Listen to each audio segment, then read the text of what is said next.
ചോറ്റക്ക് കൂട്ടാൻ നല്ല നല്ല സൂപ്പർ മീനുകൾ പൊരിച്ചതും അതിൻ്റെ ഒപ്പം ഒരു മീൻ മസാലയും കിട്ടാനുണ്ട്. പടച്ച തമ്പുരാൻ, അതൊരു കിടുക്കാച്ചി സാധനം കേട്ടോ. അതന്നെയാണ് ഇവിടുത്തെ ഒരു മെയിന്. നമുക്ക് ആവശ്യത്തിന് കോരിയിടാനുള്ള ചോറും ഒഴിക്കാനുള്ള മീൻകറിയും സാമ്പാറും മോരും കൂട്ടാനും പപ്പടും വീട്ടിലത്തെ പോലെ നമ്മളെ ടേബിളിന്റെ മുന്നിൽ തന്നെ ഇവിടെ കൊടന്ന് വെച്ചിട്ടുണ്ടാവും. കുടിക്കാൻ നല്ല ചൂടുള്ള കഞ്ഞിവെള്ളം ഉണ്ടാവും. പള്ള നിറച്ച് തിന്നണ ഇതേമാതിരത്തെ ഒരു ചെങ്ങായി നമ്മളെ ഒപ്പം ഉണ്ടെങ്കിലോ വൈബ് അങ്ങോട്ട് മാറും. കൊണ്ടോട്ടി അങ്ങാടിയിൽ ദം ബിരിയാണികൾക്ക് ഊണിനും വളരെ ഫേമസ് ആയിട്ടുള്ള ഹോട്ടൽ പയങ്ങാടി ബിരിയാണി സെന്റർ ആണിത്.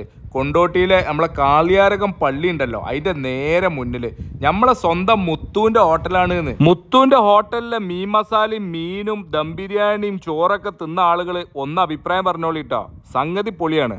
Thank you for watching our channel സകലം.